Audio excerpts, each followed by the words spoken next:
지난주에는 그 화려한 장례식, 왜 이렇게 무덤이 화려할까? 그 부분에 대해서 좀 초점을 맞춰가지고 그 신학적 의미를 여러분과 같이 나누었다고 한다면, 오늘은 말 그대로 이제 실은 빈 무덤입니다. 돌이 옮겨진 무덤. 제가 일부러 의도적으로 이렇게 이름을 붙였어요. 돌이 옮겨진 무덤. 빈 무덤이라 안 하고 돌이 옮겨진 무덤. 왜 그럴까요? 아마 저런 무덤이었을 거라고 추측을 합니다. 예수님의 무덤이 저런 무덤이었을 거라고 추측을 하고요. 실은 저 무덤이 그 이스라엘 가신 분은 아시겠지만 성묘교회, 홀리 스컵처 해가지고 성묘교회라고 있는데, 저 무덤이 있는 저게 이제 골고다 갈보리, 예수님이 십자가 못 박힌 그 현장 바로 옆에 있는 무덤인데, 이것을 나중에 그 로마가 기독교 국가가 되면서 콘스탄티노플 대제의 어머니 헬레나인가요? 그분이 왕후죠. 왕모후가 기념교회를 이렇게 설립을 합니다. 그래서 실은 여러분은 이제 골고다 가면 저렇게 황량한 거를 기대할지 모르지만 엄청나게 화려하게 데코레이션 돼 있습니다. 그래서 처음 가시는 분들은 실은 약간 헷갈립니다. 이게 뭐야 이게?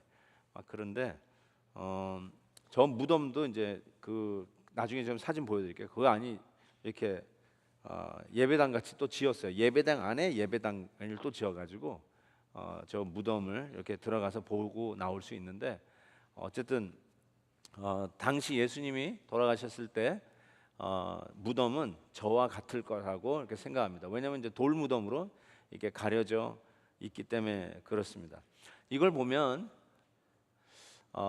제가 무엇을 반증하냐면, 이렇게 큰 돌을 가지고 묘지를 막을 정도니까 실은 이거는 역시 아리마대 요셉인 부자의 무덤인 것을 반증을 합니다.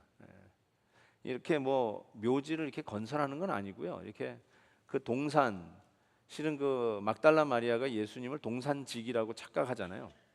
그 동산에 여러 굴이 있어요. 그런 굴을 이렇게 묘지로 사용하는데, 뭐 가난한 사람들이야 뭐 저렇게 돌 갖다가 입구를 막을 이유가 없어요. 근데 이 부자 묘는 저렇게 크게 앞 입구를 막는 저 돌들을 이렇게 놓는 걸 보게 됩니다. 그래서 예수님의 묘는 굉장히 부자 묘였다는 걸 알 수 있는데, 요번에 그 느보산에 갔더니요, 그 느보산 이제 모세가 이제 그 가나안을 쫙 바라다 보면서 못 들어가잖아요.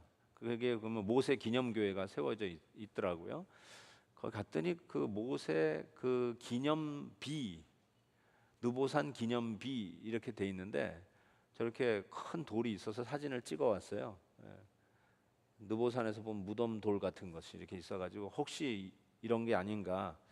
이게 저게 사람이 있어야 좀 사이즈를 알 텐데 그냥 돌만 해가지고 저게 코로 사이즈인지 저게 사람 키만한 거죠. 저기 한 3분의 2 정도가 제 키 끝이 됩니다. 그러니까 굉장히 큰 돌이에요. 제 키보다 훨씬 큰 돌입니다. 그러니까 저런 어마어마한 돌이 쉽게 얘기해서 그 예수님의 묘를 가로막고 있었어요.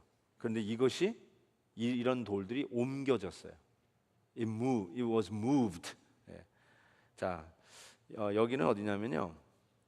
제가 이제 여기가 어디냐면요, 성묘교회인데, 아까 그 골고다하고 예수님의 무덤을 덮은 교회입니다. 이렇게 아시면 좋겠어요. 그 안에, 저 안에 있는데, 그 안에 들어가 보시면 그 교회당 안에 저 건물이 또 있어요. 저렇게 약간 창고보단 더 크겠죠. 창고만한 저게 있는데, 저게 바로 예수님의 그 무덤 위에 무덤을 덮은 교회예요. 무덤을 같은 교회 건물이에요. 우리 팀은 저기 못 들어갔어요. 이 시간이 안 맞아가지고 그 안에서 예배가 진행되기 때문에 못 들어갔어요. 저 안에 들어가봤자 한 50명 들어갈래나요? 그래가지고 저는 옛날에 이스라엘 산 5주 있었을 때 저기를 찾아가가지고 예배 있기 전에 저 안에 들어갔다가 나와서 봤는데요. 요 안에 예수님의 시신을 놓았던 그 묘가 그대로 있습니다. 그거는 이제 혹시 여러분 인터넷 들어가서 보시면 어떤 분들이 띄워놓은 사진들이 있습니다.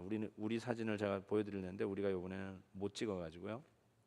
자, 이 정도 보여드리고요. 자, 이제 퀘스천입니다. 왜 돌이 옮겨졌을까? 왜 돌이 옮겨졌을까? 여러분 왜 얼렁뚱땅 아니 한 번도 생각해보지도 않았던 질문인 것 같다고 했는데 자 보세요. 1번 지진이 나서 돌이 굴러갔기 때문에. 나의 오케이. 2번 예수님 시신을 훔쳐가려던 자들이 무덤 안으로 들어가려고. No? Not yet? 오케이. 3번 부활하신 예수님이 빠져나와야 하기 때문에 천사들이 옮겼다. 오케이. 4번 4번 답을 한번 찾아가 보려고 그래요. 왜 무덤 돌이 옮겨졌을까? 여러분 1번, 2번, 3번 답이 아니에요? 확실해요? 1번, 2번, 3번에는 답이 없어요? 아리까리예요? 알쏭달쏭? 긴가민가? 어때요? 뭐예요? 3번 같지 않아요? 3번? 오케이. 자 그러면 한번 답을 찾아가 보겠는데요. 첫 번째로 이거는 제가 부활주일에 이 부분은 살짝 타치를 했는데 부활을 기대하지 않은 제자들.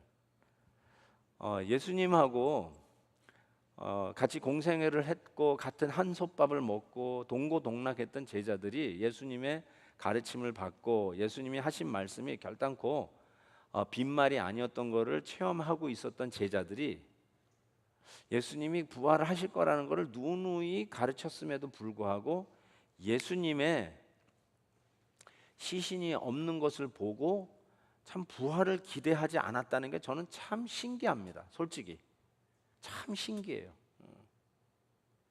예를 들어서 제가 우리 애들에게 아빠 이제 곧 한 6개월 정도 유럽에 공부하러 간다. I'm gonna leave home and leave the church for 6 months to study abroad. 오케이?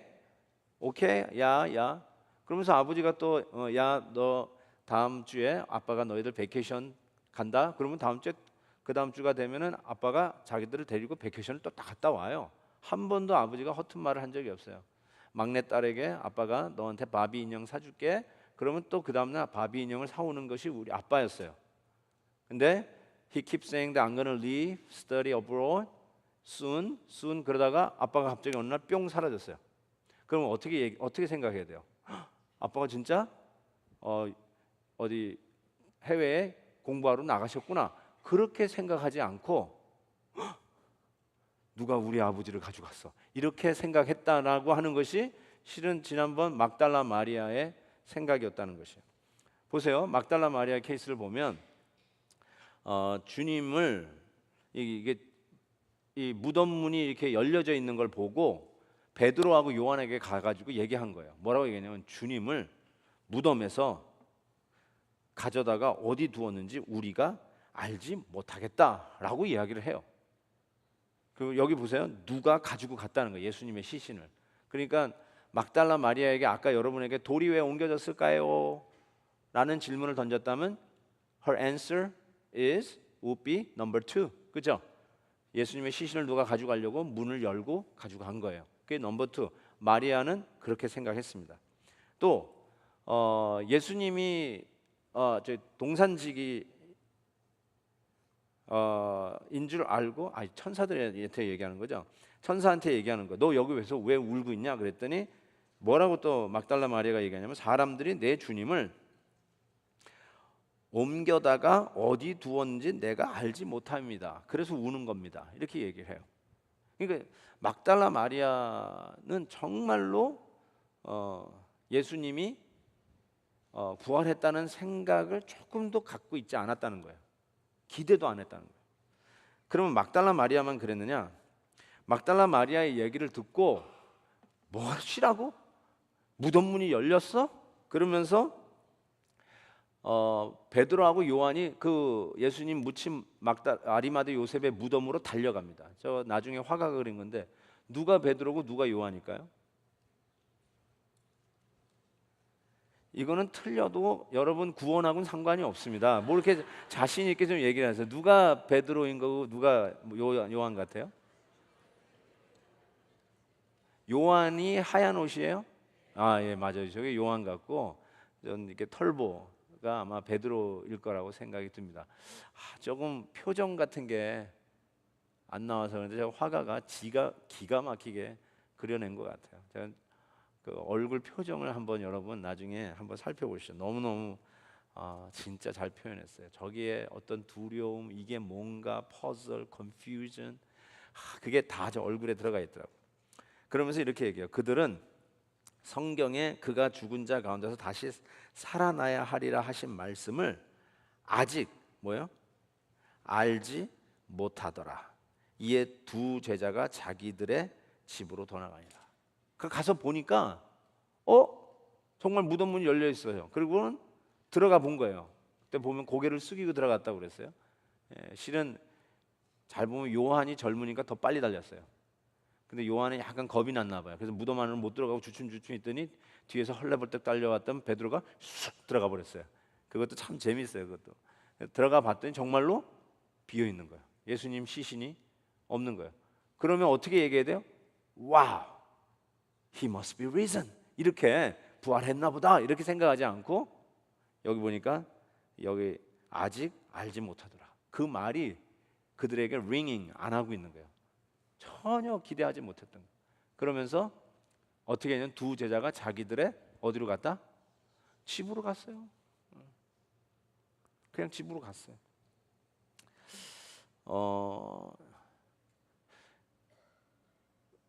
요한은 여러분 예수님이 십자가에서 당신 어머니 마리아를 누구에게 맡겼죠? 예? 누구? 요한에게 맡겼어요. 저 요한이에요. 저 요한. 저 요한에게 맡겼어요. 그러니까 저 집에 누가 있었을까요? 예? 그렇죠. 어머니, 예수님의 어머니 마리아가 있었죠. 예. 그래서 집으로 가서 아마 그 얘기를 하지 않았을까요? 어머님, 무덤 문이 열렸어요. 그리고 없어졌어요. 그렇게 이야기를 했지 않았을까? 이런 생각이 들어요. 예. 어쨌든 이 집에 마리아가 예수님의 어머니 마리아가 있었다는 걸 좀 염두에 두시면 좋을 것 같아요. 자, 그다음에 제자들. 이 제자들이 다른 이 베드로와 요한을 포함한 제자들인지 다 제외한 제자들인지 잘 모르겠는데요. 이날 곧 안식 후 첫날이에요. 그러니까 주일이죠. 안식 후 첫날이니까 주일이에요. 우리식으로 주일 저녁 때에 제자들이 유대인들을 뭐 해서 두려워하여 모인 곳에 문을 닫았더니, 요 닫았더니가 우리 한국말로는 닫았더니인데요. 문을 실은 걸었더니예요. 걸었더니 락이에요. 락. They locked the door.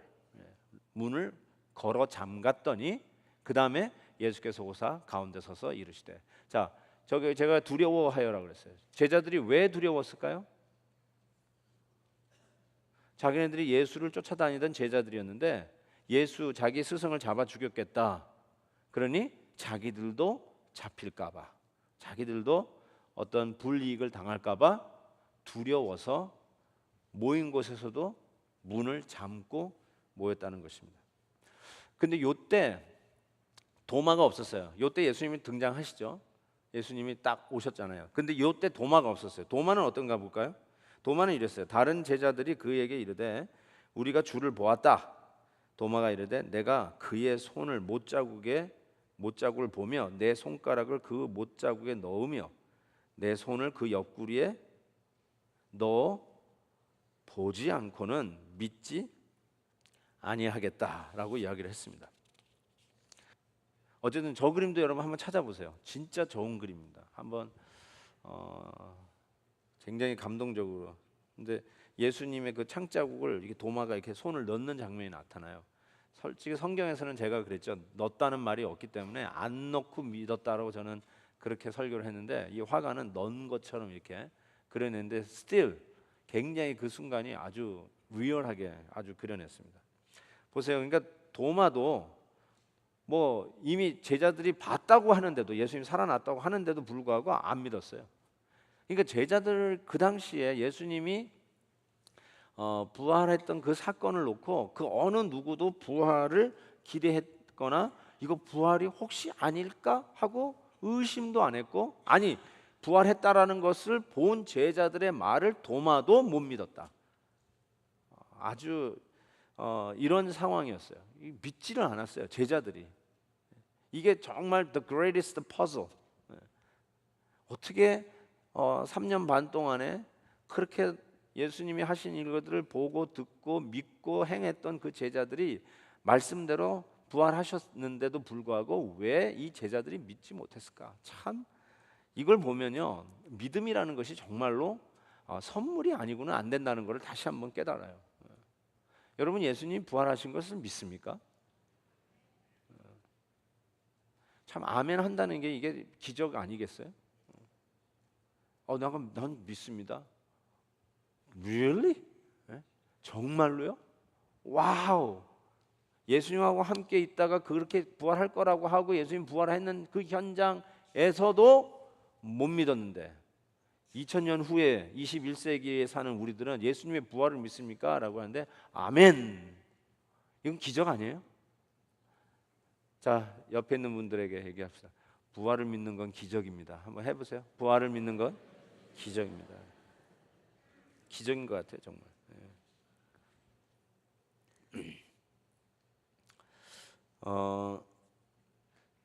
부활을 믿는다. 이 부활과 믿음을 한번 좀 보겠는데요.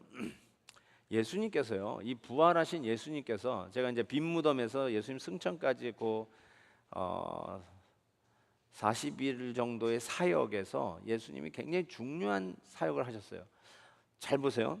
3년 동안 공생애를 하셨는데 제자들이 전부 다 뿔뿔이 흩어지고 예수님의 사역이 정말 아무것도 아닌 허무하게 끝나버릴 수 있어요.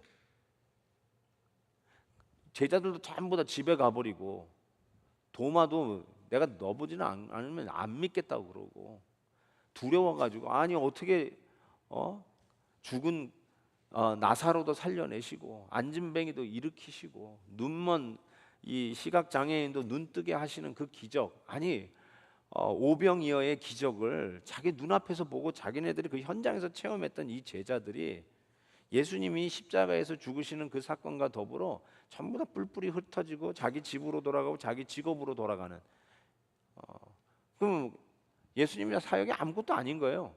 쉽게 얘기해서 이렇게 해서 그냥 끝나는구나 라고 생각할 수 있는데, 예수님이 부활하신 후에 이 부활하신 예수님이 이 승천하기 전까지 한 이 사역이 왜 그렇게 중요하냐면 바로 이 순간 때문에, 이 부활을 통해서 제자들에게 더 이상 흔들리지 않는 믿음을 심어주기 위해서 예수님이 지금 쉽게 얘기해서 신방 다니고 계세요. 이 신방 사역을 하고 있는데 말씀 20장에 보니까 26절부터 나오죠. 여드레를 지나, 일주일이 지났단 말이죠. 여드레를 지나서 제자들이 다시 집안에 있을 때 도마도 그때는 함께 있었어요. 문들이 닫혔는데, 역시 문들이 닫혔다는 말은 락이에요. 락, 샷이 아니라 락이라고 더 얘기를 했으면 좋겠어요. 예수께서 오사 가운데 서서 이르시되 너에게 평강이 있을지어다 하시고 도마에게 이르시되 내 손가락을 이리 내밀어 내 손을 보고 내 손을 내밀어 내 옆구리를 넣어보라. 그리하여 믿음 없는 자가 되지 말고 뭐요? 믿는 자가 되라. 이게 예수님의 포인트예요. 에이, 그것도 못 믿어? 역시 넌 믿음이 없는 놈이구나. 네가 어떻게 내 제자였냐? 이렇게 얘기 안 하시고 오셔서 넣어보고야 믿겠다 그러니까 넣어봐. 그리고 넣어보고 믿지 않는 자가 되지 말고 믿는 자가 되라. 예수님의 이게 부활하신 후 승천하실 때까지 가장 중요한 사역이었어요. 그에게 있어서 가장 중요한 거는 믿음을 갖는 거예요. 내가 부활했다는 거. 그래서 믿음 없는 자가 되지 말고 제발 믿는 자가 되라. 넣어보고 싶냐? 넣어봐. 예수님의 마음은 여러분에게도 저는 똑같다고 생각해요. 여러분이 수많은 어떤 그 회의와 의심과 또 삶에서 신앙생활에 회의가 될 때가 있을 거예요. 우리가 뭐 제자들보다 나은 게 뭐가 있겠어요? 우리도 그 현장에 있었으면 믿을 것 같지만 제자들 그 누구도 부활을 기대하지 않았던 믿음 없음을 보고 우리도 어쩌면 예수님하고 3년 쫓아다니는 제자였다 할지라도 어쩌면 우리도 똑같이 그 누구 하나도 예외 없이 부활에 대한 조금의 기대도 없었다는 거예요. 그러니까 믿음이 없는 우리들, 그 우리 믿음 없는 우리들에게 예수님이 오늘도 우리에게 찾아서 오늘 이 시간에도 회의하고 믿음 없고 흔들리고 있는 여러분에게 주님이 하기를 원하시는 것이 있다면 제발 믿음 없는 자가 되지 말고 믿는 자가 되라. 그거 예수님이 오늘 여러분에게 하고 싶으신 말씀이 아닐까 싶어요. 회의하고 신앙이 흔들리고 믿음이 없는 우리들에게 야, 좀 믿음이 너희가 있었으면 좋겠다라고 주님이 말씀하시고 있는 것이라고 생각해요. 근데 제가 이제 여기서부터 이제 한번 좀 볼게요. 이날 곧 안식 후 첫날 저녁 때 이제 처음 나타나시는 거죠. 제자들이 유대인들이 두려워하여 모인 곳에 아까 다시 또 갑니다. 문들을 닫았더니 아까 이게 락했다고 그랬죠. 닫았더니 그 다음에 이제 어디로 가냐면 예수께서 오사 가운데 섰다 이렇게 돼 있어요. 자, 이 부분을 잘 보세요. 여러분 같으면 이렇게 해야 되지 않겠어요?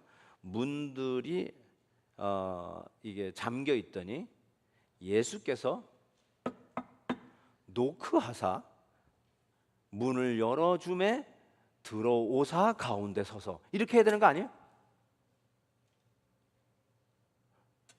왜 나를 비웃으세요? 왜 이렇게 씩 저를 쪼개고 계세요? 예? 아니 그게 맞는 거 아니에요? 보세요. 다음에 26절을 볼게요. 26절에 보니까 두 번째 다시 이거 도마도 있는 제자들의 모임 속에 예수님 두 번째로 나타났을 때 문들이 닫혔는데 역시 똑같은 단어예요. 문들이 닫혔는데 또 보니까 예수께서 오사 가운데서 똑같은 표현이죠.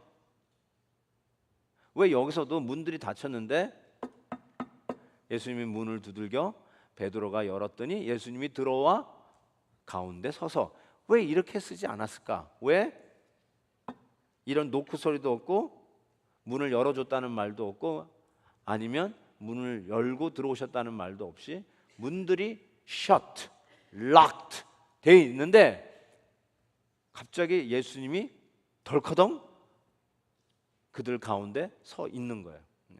자, 이 부분을 놓고 제가 이제 좀 여러 주석책을 좀 찾아봤는데 첫 번째 주석책을 보니까 제가 이렇게 번역을 좀 해봤습니다. 이 부분을 이렇게 해석했어요. 이 조지 비슬리 머레이 아주 요한복음 주석의 권위자라고 할 수 있죠. 이분이 이렇게 주석을 합니다. 그러나 부활한 주님의 능력과 역량을 가시화 materialize 시킨 것이라고 보기에는 힘들다. 그러니까 예수님이 이렇게 탁 갑자기 뿅 나타난 거 그것이 우리의 상상을 초월하는 방식이라도 주님은 당신이 원하시는 대로 당신을 나타내실 수 있다. 여기서 우리 이해의 한계를 절감한다. 이렇게 얘기했어요. 그러니까 이 비슬리 머레이 주석가는 우리가 이게 어떻게 된 거예요? 왜 문도 안 열어줬는데 쑥 들어오신 거예요? 그런 거를 생각하는데 우리의 이해의 한계를 여기서 본다. I don't know. 근데 예수님은 원하시면 당신의 원하는 모습으로 자기 자신을 계시할 수 있다. 이렇게 이야기하셨어요. 그런데 리언 모리스는 이렇게 얘기했어요. 잘 보세요. 이 부분은 아까 예수님이 이렇게 닫혀져 있는데도 턱 안으로 들어오신 이 부분은 예수님이 문을 통해서 들어오지 않았다는 것을 의미한다. 리언 모리스는 문을 통해서 안 들어왔대요. 만약에 문을 통해서 들어왔다면 굳이 문이 잠겨 있었다고 언급할 이유가 없기 때문이다. 요한은 이 요한복음의 저자 요한은 부활의 주님이 닫힌 문에 의해 제한받고 있지 않다는 것을 보여주기를 원했다. 그러니까 이렇게 문이 닫혀 있잖아요. 이게 문이 닫혀져 있는데 예수님이 어떻게 됐다고요? 쑥 해가지고 이걸 쑥 뚫고 쓱 들어온 거야. 이렇게 들어왔다는 거예요. 문을 그래서 안 열었다는 거예요. 문을 녹할 이유가 없이 그냥 쑥 들어왔다는 거예요. 오케이. 자, 하나 더. 제가 어떤 주석책을 봤냐면요. F.F. 브루스. 브루스가 이 부분을 이렇게 또 주석했어요. 예수님이 잠긴 문을 열고 들어올 필요가 없음을 의도한 듯하다. 그러니까 intentionally 예수님이 문을 통해서 들어온 게 아니라 쓱 벽을 통과해서 들어왔다는 것을 의도적으로 쓴 것 같다. 그럼에도 자 보세요. 이제 여기 브루스는 아주 참 재미난 얘기했어요. 그럼에도 그는 못 박힌 손과 상처난 옆구리가 있는 몸으로 나타나신 고난받은 주님이셨다. 부활하신 주님이지만 못자국과 옆구리 상처를 가지고 다시 부활하신 주님, 바로 고난 당하신 그 주님인 것을 제자들에게 보여주셨어요. 그 몸이에요. 그런데 부활하신 몸이 그 전에는 문을 열고 들어가셔는 제한을 받는 몸으로 사셨어요. 그러니까 십자가에서 고난을 예수님은 우리가 받는 그 고난 그대로 그 감각으로 그 아픔과 목마름과 정말 처절한 고통 속에서 그대로 받은 몸이에요. 근데 그 몸을 부활하셨는데 그 몸이 부활하셨는데 이 부활하신 몸은 somehow 문을 열고 오시는 몸이 아니라 그 문 열고 안 들어오고 그냥 이렇게 쑥 이렇게 통과하실 수 있는 몸이었다. 그럼에도 그것이 이상한 몸이 아니라 이 F.F. 브루스 같은 경우는 그래도 상처난 그것을 도마에게 보여주잖아요. 넣어보라고. 그거를 가지고 있는 바로 십자가 지신 그 주님의 부활하신 몸으로 조금 다른 모드지만 쑥 들어오셨다는 거예요. 자, 이렇게 모든 주석가들이 얘기하고 있어요. 예. 자, 그렇다면 이제 질문을 던져야 돼요. 예.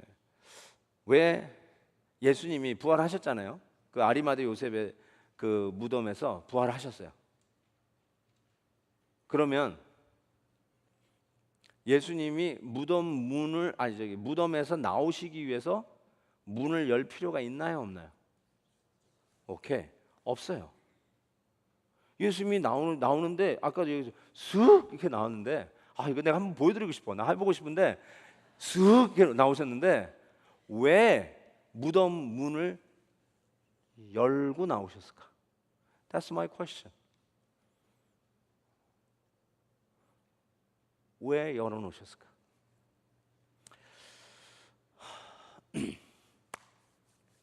저는요, 아까도 예수님이 그 부활하신 후 승천까지 가장 중요한 사역 중에 하나가 그렇게도 3년 동안 예수님 쫓아다녔는데도요, 다 뿔뿔이 흩어지고 부활에 대한 기대도 안 하고 있는 이 제자들에게 믿음 갖기를 원하셨어요.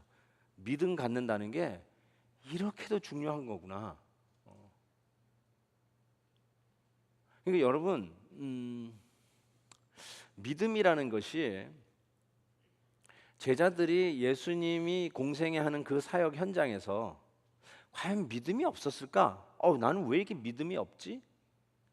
그러면서 예수님 쫓아다녔다고 생각하지 않아요. 그래도 예수님 쫓아다니는 때는 그래도 우리가 믿음이 있다라고 하면서 쫓아다니지 않았을까요?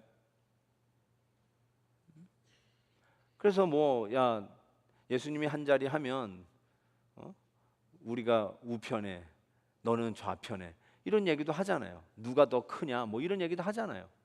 나름대로의 기대가 있었고 그래서 배와 그물을 버리고 예수님을 쫓는 결단까지 한 거 아니에요? 그걸 가지고 누가 믿음이 없다고 그러겠어요? 그런데 막상 예수님이 십자가에 죽으시고 무덤에 들어갔더니 어떻게 그 예수님이 하셨던 부활에 대한 믿음은 전혀 없이 사라지고 전부 다 going back, 털털 투덜투덜 다시 돌아갔을까? 다음 주에 제가 엠마오 가는 제자에 대해서 얘기하는데 왜 그런 다시 그냥 일장춘몽 한바탕 봄 꿈 꾸고 간다. 그러면서 가는 그 엠마오로 가는 두 제자에게 예수님이 나타나시는데 왜 이렇게 됐을까라는 생각을 해봐요. 실은 여러분, 저는 이렇게 생각해요. 믿음은 여러분도 지금 믿음이 있다라고 믿음이 있으니까 수요 말씀 여행에 오셨죠. 예. 여러분, 여기 믿음 없으면 못 옵니다. 예. 여기 안 온 분들, 여러분 안 온 분은 안 온 분이고, 여러분 여기 믿음 없으면 여기 못 옵니다. 예, 진짜로. 예.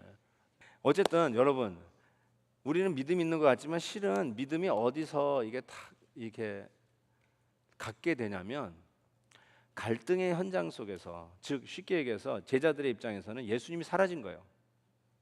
자기들이 그렇게 믿었던 예수님이 죽으신 거예요.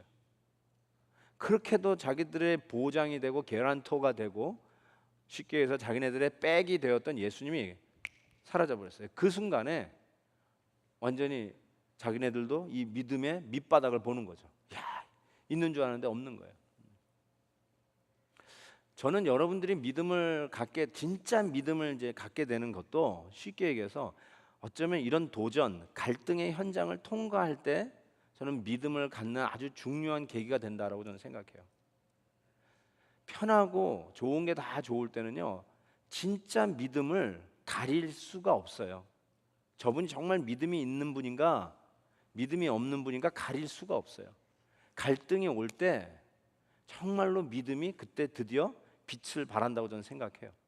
그리고 예수님이 그 갈등의 현장에서 믿음이 없다고 차버리는 게 아니라 지금 이 제자들에게 찾아오시면서 그 부활하신 예수님이 내가 손 넣어보지 않고는 말이죠, 절대로만 믿어요. 이런 도마에게 야 이놈아 하고 한 대 차버리고 싶은데 만지고 믿음 없는 자가 되지 말고요, 믿는 자가 되라. 믿는 자가, 제발. 그 말은 성경에 없지만 예수님의 마음은 그럴 거예요. 제발 믿는 자가 되라.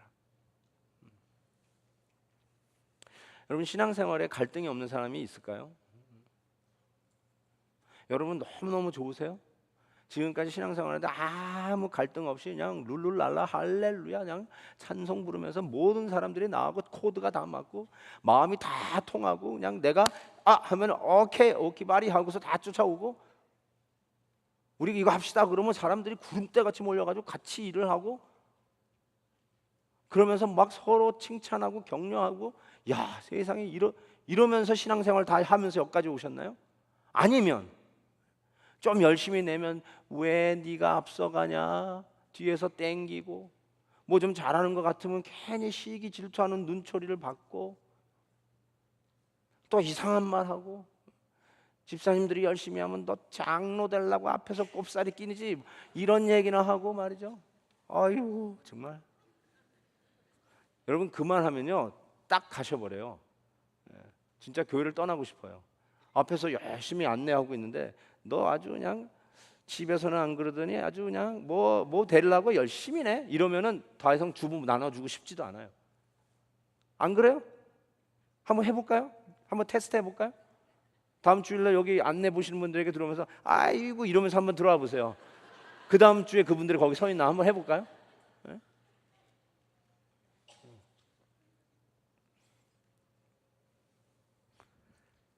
그 시카고 인근에 있는 유명한 교회가 있어요. 그 윌로우 크릭 커뮤니티 처치라고 빌 하이버스 목사님이 정말 개척해가지고 지금 뭐 정말 영향력 있는 교회가 됐는데, 그 교회에서 이제 그 리더십 서밋이라고 하는 것을 해요. 아주 빅 컨퍼런스를 하는데, 작년에 저기 LA 나성 영락교에서 그 리더십 서밋을 하는데 전부 셀러라이트로 해요. 셀러라이트. 거기 와가지고 하는 게 아니라 셀러라이트 DC로 완전히 인공위성으로 이렇게 하면서 그 모든 것을 생중계하면서 그걸 하는데 대단하더라고요. 근데 그 빌 하이버스 목사님이 뭐 지금 한 30년 되셨나요? 그렇죠. 30년 되셨어요. 30년 넘으셨네요. 개척해가지고. 그래서 지난번에 시카고 한번 갔을 때 그 교회를 한번 가봤는데요. 와, 야 진짜 너무너무 정말 교회 멋있더라고요. 정말 잘 지었어요. 근데 그 목사님이 뭐 소위 신학도로서 야 나도 저런 목사 되고 싶다 꿈 안 꿀 신학도가 어디 있어요? 다 신학교 때 풍운의 꿈을 안고 나도 주를 위하여 던진 생명, 정말 목회에 목숨 걸고 정말 하나님이 허락하시면 교회에 부흥을 일으켜 보리라. 그런 꿈이 없는 신학생이 어디 있겠어요? 근데 이제 그 리더십 서밋 하니까 혹시 뭐 이런 노하우가 있지 않을까. 근데 그분 역시 너무너무나 힘든 목회를 하셨어요. 예. 그러면서 그 한 예를 얘기를 해주는데 어떤 얘기를 해주냐면 그 막 교회가 이제 막 성장하고 막 부흥을 하고 그래서 진짜 야 사역이 잘 된다고 뭐 정말 턱 오브 더 타운이 되고 많은 사람들의 이제 그의 이름이 회자되는 그런 상황 속에서 그 교회에 굉장히 그 장로라는 말은 안 하는데 저 유주라요. 유주. 그러니까 굉장히 터줏대감이라고 그럴까? 우리식으로 얘기하면 아주 그냥 근데 아주 점잖고 인격 있고 덕이 있는 그래서 많은 성도들에게 이렇게 사랑을 받는 교회의 어떤 리더급인 분이 근데 이분이 빌 하이버스 목사님을 그렇게 싫어하는 거예요. 그렇게 괴롭히고 힘들게 하는 거예요. 근데 이제 그런 케이스가 없는 경우가 없잖아요. 목회는 다 그래요, 여러분. 예. 여러분 지금 저 좋아하는 것 같이 보이는데 어떻게 변할지 잘 몰라요, 나도. 예. 예. 그런데 아니나 다를까. 그걸 뭐 그렇게 안고 가는데 갑자기 이 그분이 이 빌 하이버스 목사님 사무실을 녹화하고 들어온 거예요. 문을 열었더니 그분이 딱 들어오더니 슉 총을 뺐어요. 그러더니 착 했더니 거기서 이게 실탄이 탁 튀어나오는 거예요. 그러면서 Pastor Bill, I want you to know that I always carry my gun right here. 나는 항상 총을 가지고 다니는 것을 기억하라고. Pastor Bill, one more thing. I want you to know that 내 총은 항상 실탄이 장진되어 있다는 것을 기억하라고. 그리고 나갔대요. 그 목사님이 자기 생애에 가장 두렵고 떨리는 순간이었대요. 이야, 저는요 아직은 그런 적은 없어요. 아직은 그런 적이 없어요. 아직은 그런 적이 없어요. 야, 진짜 제가 그 신학교 때니까 80 정확하게 기억을 못하는데 87년도 아니면 88년입니다. 제가 신학교에 있었을 텐데 워싱턴 지역에서 워싱턴 DC에서 살인 사건이 일어났어요. 그래가지고 완전 대서특필이 됐습니다. 그게 어디서 일어난 거면 한인교회에서 일어났어요. 어느 교회인지도 기억이 안 나요. 좌우지간 워싱턴 DC 쪽에서 일어났는데 목사님이 그 교회 담임 목사님이 그 교회 장로님을 총으로 쏴 죽이고 그리고 자기 자살을 하고 한 사건이 제 신학교 때 터졌어요. 너무너무나 쇼크했어요. 알고 보니까 너무너무 괴롭히니까 목사를 이 목사님이 뿅 가버렸어요. 돌아버렸어요. 그래가지고 너 죽고 나 죽자. 그래가지고 장로 쏴 죽이고 자기 자살하고. 모르세요 이 이야기? 여기는 좀 멀었군요. 여기 거기 동부에서 여기는 안 들렸나 보네요. 그 정말로 기가 막힌 소식이었어요. 여러분 이런 일들이 안 일어날까요? 여러분 목회도 솔직히 목회가 뭐겠어요? 저 같은 사람이 목회하는 여러분 여기 목사님들도 많이 계신데 이분들이 왜 여기 있어요? 어떻게든지 간에 좋은 짭 짜가지고 좀 좋은 집 살라고 지금 저러고 계시나? 아닐걸요? 정말 하나님의 나라를 위해서 이 몸 들여 섬기기 위해서. 그렇죠? 그 꿈을 안고 신학교 문 들이고 온 분들 아니에요? 우리 목회가 뭐 하기 위해서 목회를 하겠어요 우리가? 근데 왜 이런 갈등이 있죠? 목회하는 현장에도 모든 목사님들이 공통적으로 왜 이런 갈등이 있나요? 근데 여러분 목사만 갈등 있나요? 여러분은 없어요? 목사님을 힘들게 하는 교인이 있다고 하지만 실은 교인들은 할 말 없나요? 목사님이 우리를 힘들게 합니다. 여러분들 할 말 없어요? 있죠? 왜 이럴까요? 왜 이럴까요? 왜 안 맞을까요? 왜 갈등이 있을까요? 왜 우리가 같은 성도들끼리면서도 왜 서로 안 맞을까요? 왜 시기하고 서로 등 돌리고 뭐 저 모양이냐 뭐 이런 거 왜 우리 가운데도 가끔씩 일어나는 이런 부작용이라고 그럴까요? 별로 보기 좋지 않은 이런 면이 왜 우리 가운데 있을까요? 왜 좀 우리가 이렇게 합시다 그러면 전부 다 한 마음이 돼가지고 으쌰으쌰하는, 다 주의 일 하자고 하는 건데, 다 하나님 나라를 위해서 하자고 하는 건데 왜 다 이렇게 한 마음이 안 될까요? 왜 조금씩 이렇게 자꾸 되는 것 같다가도 불협화음이 생기고, 뭐 이렇게 좀 하다 보면은 누가 시험 들어가지고 저기 나자빠져 있고, 조금 하다 보면 또 왕창 또 시험 받았다고 저기 나자빠져 있고, 왜 이런 일들이 자꾸 생기는 걸까요? 저는 그렇게 생각해요. 정말로 그런 부분이 생겼을 때, 이때 드디어 믿음을 엑서사이즈 할 수 있는 기회구나 라고 생각을 해야 되는 거예요. 여러분 솔직히 언제 믿음이 크겠어요? 다 좋은 게 좋아서 크는 게 아니에요. 담임 목사님의 설교가 좋아서 믿음이 크는 게 아닌 것 같습니다. 우리 저기 아내를 가르쳐 주셨던 은사 목사님이 계세요. 지금 한국에 나가셔서 목회를 하고 계시는데, 우리 아내하고 사귈 때, 총각 전도사일 때 나보고 저 목사님처럼 설교하래요.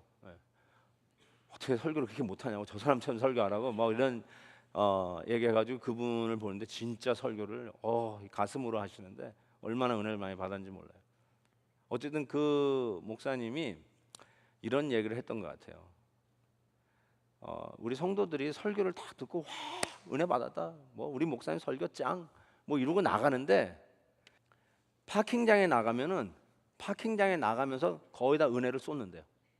아니 식당 가서 받은 은혜는 온데간데 없어지고, 내 자리 먼저 잡고 우리 셀 자리 먼저 잡고 누가 뭐래도 여기 이미 됐어요, 가세요. 그러면서 은근히 그 모습 속에서 이게 크리스천 같지 않는 모습에 새로운 교인들이 상처를 받고 뭐 이런 얘기들을 듣는단 말이에요. 그러니까 은혜 받고 설교로 가는 그 5분 사이에 그 설교를 다 쏟아요. 근데 이분이 쏟는다는 표현을 안 하고 뭐라고 얘기하시냐면 설사한대요. 설사. 그러니까 성도들이요, 저기 나가면서 설사를 해요. 제가 지난주에 타코마 갔었잖아요. 타코마에 갔는데 거기 미군 부대가 많은지 이렇게 국제 결혼하는 성도님들이 많아서 교회가 아주 자연스럽게 다이버스해요. 참 이상적이더라고요. 저는 우리 한인교회가 이렇게 다이버스 할 수 있구나라는 거에 아주 소망을 갖고 왔어요, 이번에. 그래서 우리 EM을 생각하면서 이렇게 될 수 있겠다라는 아주 긍정적인 모델인데, 제가 이제 어른들 강사로 왔는데 저하고 같이 식사를 하는 분이 아이들 강사로 오신 멕시칸 아메리칸이에요.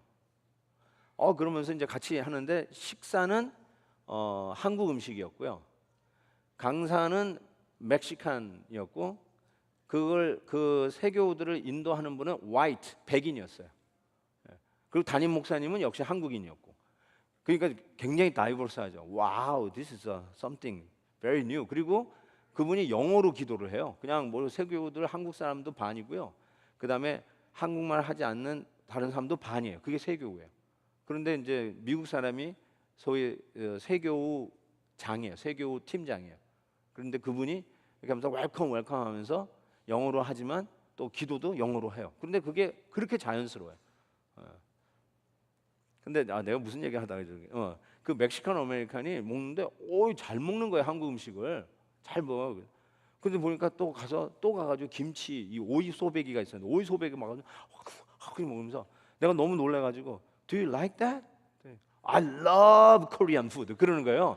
Really? 그러면서 그랬더니 그게 주일이었거든요, 세교. 그런데 집회가 화요일 저녁까지 있었잖아요. 화요일 저녁하고 제가 수요일 날 일주일 전에 제가 여기 왔었잖아요. 근데 월요일 화요일 날 이분이 계속 설사만 해가지고 애들한테 설교를 이러면서 했대, 이러고. 내가 아까 설사 설교하다가 이 이야기가 나왔. 그러니까 여러분 보세요. I love Korean food. 근데 쫙쫙 설사했단 말이에요. 꼭 와, 목사님 설교 너무 은혜로웠어요. 그럼 나가면서 설사 쫙쫙 하고 있어요. 정말로요, 말씀이 우리에게 설사해서 다 사라지는 게 아니라, 말씀이 여러분 정말 은혜를 받았다고 믿습니다. 믿는데 그 믿음이, 은혜 받은 그 말씀이 각인되어야 돼요. 새겨져야 돼요. 근데 언제 새겨지냐면 갈등에 부딪힐 때 새겨지는 거예요. 갈등에 부딪힐 때 에이 관둬 그러면 쫙쫙 설사하는 건데, 갈등이 있을 때 내가 이렇게 살면 안 되지, 힘들어도 내가 말씀대로 붙들고 살아야지, 그래도 믿음으로 가야지, 그때 비로소 말씀이 말씀되는 거예요. 좋은 말씀. 근데 가다가 누가 툭 건드려서 에이씨, 그러면 설사. 나가다가 툭 건드려서 성도님 잘 계셨어요? 좀 아픈데 건강한가 봐요. 이렇게 하면 믿음. 그렇게 하는 거예요. 진짜로 그렇게 해야 돼요. 그래서 빌 하이버스 목사님이 그 얘기를, 그 총 얘기를 한 후에 어떻게 됐겠어요? 여러분, 근데 빌 하이버스 목사님이 이렇게 도전하죠. 저도 그때 도전을 받았는데, 그때 여기서 내가 진짜 목사로 목회하느냐 아니면 조금 더 편한 환경으로 가느냐, 그걸 결정하는 순간이었대요. 뭐 여기 아니면 뭐 목회할 데 없나? 그때 그 목사님이 이런 얘기, 그럼에도 불구하고 그를 긍휼한 목자의 마음으로 품었대요. 그리고 성경대로 했대요. 너를 핍박하는 자를 위하여 기도하라. 그래서 그를 위해서 기도하는데 하나님이 목자의 마음을 주시고, 그를 볼 때 이게 두려워하는 게 아니라 그냥 품고 싶더래요. 그냥 긍휼히 여기고 싶더래요. 그래서 지금의 교회가 됐다라고. 그러니까 착각하지 말라고. 나는 뭐 참모진이 좋고 뭐 뒤에서 돈 많은 부자 교인들이 빵빵 밀어줘 가지고 여기에 있다고 착각하지 말라는 거죠. 이제 그 누구도, 그 리더십 서밋에 모인 그 누구도 그런 총으로 위협하는 상황 속에서 이 빌 목사님이 목회했다라고는 꿈에도 생각하지 않는데 그 얘기를 하시는 거예요. 여러분, 우리가 그것 좀 하면 안 될까요? 좀 총을 들이대는데도 품는다면, 그거보다 못한 거 가지고 조금 마음이 언짢아도 좀 품으면 안 될까요? 그리고 원수는 아니잖아요. 그래도 같은 교회 교인인데 원수는 아니죠. 그러니까 같이 좀 서로를 위해서 정말 마음 문이 열릴 때까지 좀 기도하면 안 될까요? 서로가 막 진짜 마음이 그게 왜 안 열리냐면 내가 죄로 똘똘 뭉쳐있는 죄덩어리이기 때문에 그런 거거든요. 뭐 다른 이유가 아니에요. 내가 무조건 다 당하기 때문에가 아니라 나도 이 문을 못 여는 게 내가 죄덩어리이기 때문에 그렇거든요. 그러니까 이 죄 문제 가지고 하나님 앞에 좀 씨름하면 안 될까요? 그냥 십자가 앞에서 하나님, 이 죄 때문에 주님이 십자가 지셨는데 나는 아직도 옹졸하고 아직도 나만 생각하고 아직도 다 나에게 맞춰야 된다고 하는 이 알량한 자존심 때문에 같이 천국 들어가야 할 저 형제와 저 자매와 아직도 마음의 문을 못 열고 이러고 끙끙거리고 있는 너무나도 옹졸한 죄인입니다 하고 좀 하나님 앞에서 씨름하면 좀 안 될까요? 그러면서 정말 말씀이 좋을 때 좋고 다 날 좋아할 때만 내가 믿음 있는 거 같이 굴지 말고, 정말 갈등이 있고 컨플릭이 있고 정말 답답한 상황이 있었을 때 그래도 좀 품고 기도하고 말씀대로 하려고 좀 몸부림치면 안 될까요? 제가 그 빌 목사님의 얘기를 듣고요, 저 결심했어요. 진짜로 I have decided 총 들고 와라. 총 들고 와라. 내가 품으리라. 총 들고 와라. 여러분 해보세요. 저 여러분 계속 품을 거예요. 흔들어 보세요. 제가 계속 주님의 마음을 가지고 주님이 주신 대로 끝까지 목회자의 위치에서 목회할 거예요. 정말 그러는가 한번 시험해 보고 싶은 분들 총 들고 오세요. 진짜 총 들고 올라. 미국은 총도 많은데. 진짜로요. I have decided. 결심했어요. 제가. 쉽지 않을 거예요. 그런 일이 막상 닥치면 저도 사람인지라 쉽지 않을 거예요. 저한테 되고 뭐 삿대질하고 만약에 그래도 쉽진 않을 거예요. 그래도 제가 결심했어요. 야, 총을 들이대도 그렇게 하신 목사님이 있었는데 나 그 정도야. 나도 그렇게 해야 되겠다. 결심했어요. 왜 그러냐면 아까도 얘기한 것처럼 드디어 믿음을 크리스탈라이즈 하는 기회를 하나님이 주셨기 때문에 그래요. 좋을 때는 몰라요. 갈등의 현장 속에 드디어 내가 말씀을 붙들고 내가 말씀을 전하는 목회자인데 나부터 정말 말씀대로 사는 내 모습이 있는지, 내가 정말 믿음이 있는지 한번 내가 붙들고 씨름이라도 해보겠다. 바로 그런 기회예요. 성도들도 마찬가지예요. 그래서 여러분 그 믿음을 크리스탈라이즈 하는 기회예요. 그 기회를 차버리면 아까 그 목사님처럼 설사해버리는 거예요. 여러분이 믿음이 있다라고 잘 좀 채워놨던 거 샥 다이어리아, 디에리아 완전 설사해버리는 거예요. 뭐 맛있게 먹으면 뭐예요? 말씀 좋다고 그러면 뭐예요? 뭐 목사님 설교 자랑하면 뭐예요? 다 설사해버리면서 실천할 수 있는 기회를 삼으시기 바랍니다. 자, 다시 처음 질문으로 돌아갑니다. 왜 돌이 옮겨졌을까? 1번 지진이 나서 돌이 굴러갔기 때문에 이건 아닌 것 같고, 2번 예수님의 시신을 훔쳐가려고 무덤을 열고 들어갔기 때문에, 부활하신 예수님이 빠져나와야 하기 때문에 천사들이 옮겼다. 예수님이 빠져나오기 위해서 옮긴 건 아니죠.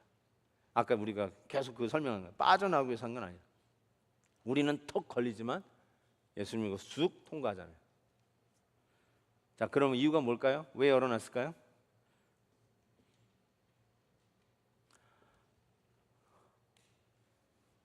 우리가 들어와서 세마포도 보고 비어있는 무덤을 확인하고 부활하신 것을 확인하도록. 저는 이 부분이 확 와닿는 순간에 어쩔 수가 없더라고. 그냥 하나님 앞에 무릎 꿇더라고.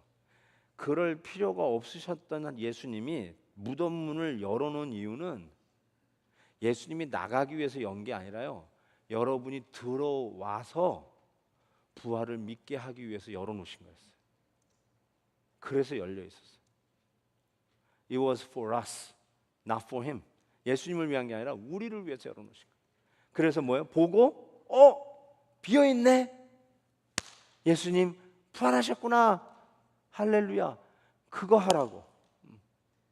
닫혀있으면 못 들어가잖아요. 못 보잖아요. 확인이 안 되잖아요. 내가 유령을 보는 건지 부활하신 예수님을 보는 건지 모를 수 있잖아요.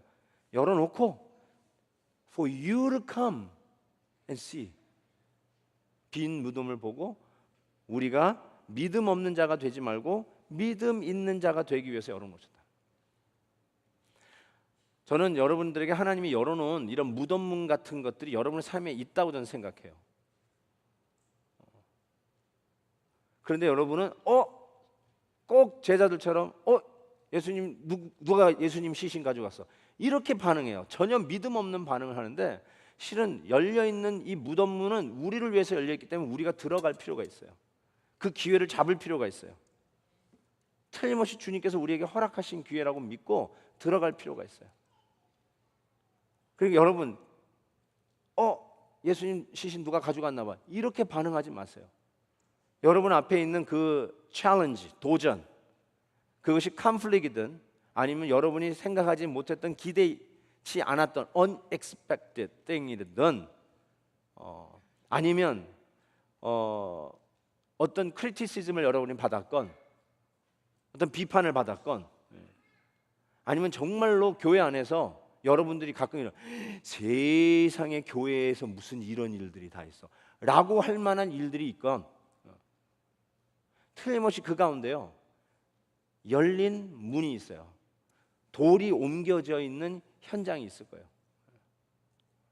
그걸 보시고 주님이 부활하셨구나, 즉 하나님이 하셨구나, 하나님이 역사하시는구나, 하나님이 계시구나, 하나님이 주인이시구나, 하나님이 책임지시는구나, 하나님께서 알파요 오메가시구나, 하나님이 우리 가정을 지키시는구나, 하나님이 나의 생애를 책임지시겠구나, 하나님이 우리의 사역을, 우리의 셀을, 우리의 이 모든 일들을 하나님께서 계획하시고 하나님이 시작하셨으니 하나님이 마무리하시겠구나라고 하는 그 무덤문 열려있는 현장들이 우리 앞에 즐비하게 있단 말이에요. 그런 것들을 놓고 과연 예수님이 부활하셨다는 것을 믿음으로 고백하는 수많은 기회를 주었는데, 마치 제자들의 첫 반응처럼 Who took it? 라고 하는 이야기하는 것처럼 누가 예수님 시신 가져갔어? 전혀 믿음 없는 반응을 할 때가 혹시 우리 가운데 있는 것이 아닌가 생각해 봅니다. 여러분에게 열려있는 누가 돌을 옮겨놓은 현장이 여러분 안에 있으리라고 저는 생각해요. 여러분 셀 가운데 있을 거라고 저는 생각해요. 저 형제에게, 저 집사님에게 가지고 있는 그 간증들, 말씀을 나누는 가운데 변화하는 모습들을 여러분이 봤어요. 그거 옮겨진 돌문이에요. 옮겨졌어요. 무덤문이 열려버린 거예요. 그 뭐예요? 들어가서 보고 하나님이 하셨던 걸 확인하라는 거예요. 하나님이 하시는구나, 역사하시는구나. 여러분의 가정과 우리가 지금 가정을 리빌드하는 그런 마음으로 제가 지금 계속 지금 가정 설교를 룻기 강해를 마치고 또 지난주부터 또 가정 설교를 하고 이번에 이제 어린이 주일을 맞이하면서 또 말씀 묵상에 지금 들어가고 있는데요. 어쨌든 우리 가정에 꼭 이 열린 문, 빈 무덤, 이 돌이 옮겨진 그 현장들이 반드시 있을 거예요. 절망하지 마세요, 여러분. 예수님이 사라졌다고 절망하지 마세요. 어쩌면 사라진 게 아니라 부활하신 거예요. 그 하나님이 하시는 구체적인 역사에 하나님이 옮겨놓은 돌을 보시고 주님이 정말 하시는구나, 그 사인을 확실히 보세요. 그거 보시면 말씀 붙잡으세요. 그리고 그 말씀이 내 안에서 설사되어 쫙 빠져나가지 않고 피가 되고 살이 되도록 새기세요. 붙드세요. 씨름하세요. 처절하게 십자가 앞에서 떼굴떼굴 굴러서라도 하나님 이 말씀이 정말로 살아있는 역사의 말씀이 되도록 내 안에서 역사해 달라고 정말로 몸부림치셔야 돼요. 그러지 않을 바에는요, 목사님 설교 좋다 그러고 자랑하지 마세요, 제발. 목사님 말씀에 은혜 받았다는 말도 하지 마세요. 정말 말씀을 붙들고 내가 그거대로 살고 다짐하고 시험할 생각이 없으면 멋진 설교, 잘하는 설교도 결국은 여러분 간지러운 귀나 긁어주고 사라지는, 말씀 잘 들었습니다 하고 가는 수많은 성도들. 내가 이제 말씀 잘 들으라고 그랬어요. 말씀대로 살라고 그랬지.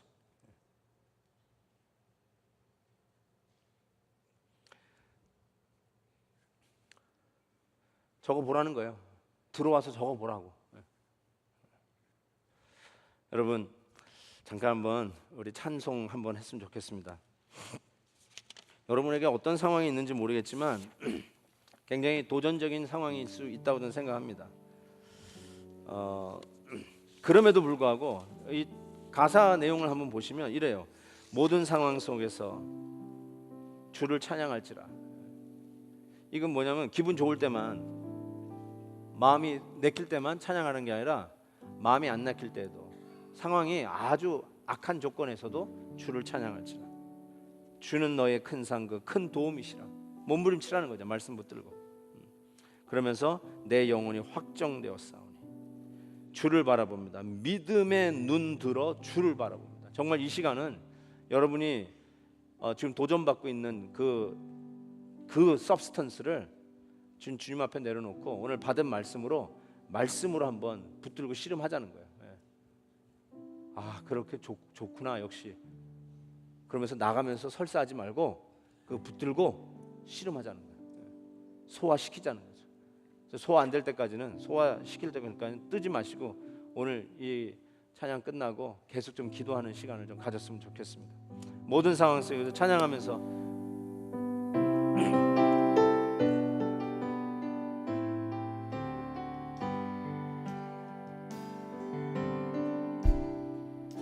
모든 상황 속에서 주를 찬양할지라 주를 찬양할지라 주는 너의 큰 상급 큰 도움이시라 주의 얼굴 아멘 주의 영을 부으사 주의 영을 부으사 크신 사랑 안에서 주를 보게 하소서 결단하십시오. 내 영혼이 확정되고 확정되었사오니 내 영혼이 확정되고 확정되었사오니 믿음에 눈 들어 주를 바라봅니다. 내 영혼이 확정되고 확정되었사오니 믿음에 눈 들어 주를 바라봅니다. 다시 모든 상황 속에서 모든 상황 속에서 주를 찬양할지라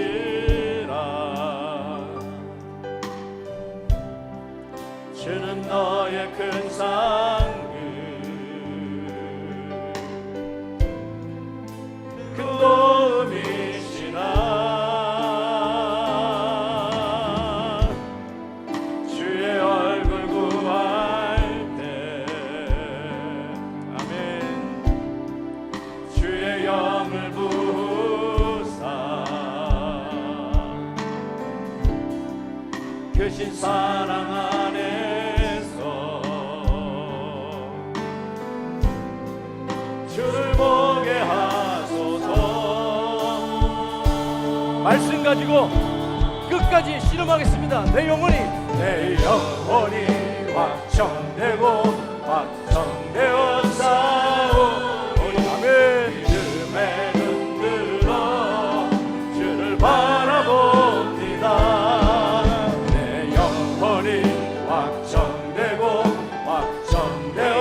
확정되었사오니 믿음에 눈 들어 주를 바라봅니다. 주를 찬양할 때 주를 찬양할 때 주의 나라 이미 했네 주의 영원한 나라 아멘 보게 하소서 아멘 말씀으로 씨름하겠습니다. 내 영혼이 확정되고 확정되었사오니 믿음에 눈 들어 주를 바라봅니다. 아멘 내 영혼이 확정되고 확정되었사오니 믿음에 눈 들어 주를 바라봅니다. 내 영혼이 확정되고 내 영혼이 확정되고 확정되었사오니 믿음에 눈 들어 주를 바라봅니다. 아멘 내 영혼이 확정되고 확정되었사오니 믿음에 눈 들어 주를 바라봅니다. 다같이 일어나서 내 영혼이 확정되고 확정되었사오니 믿음에 눈 들어 주를 바라봅니다. 아멘 내 영혼이 확정되고 확정되었사오니 믿음에 눈 들어 주를 바라봅니다. 내 영혼이 확정되고 다시 한번 내 영혼이 확정되고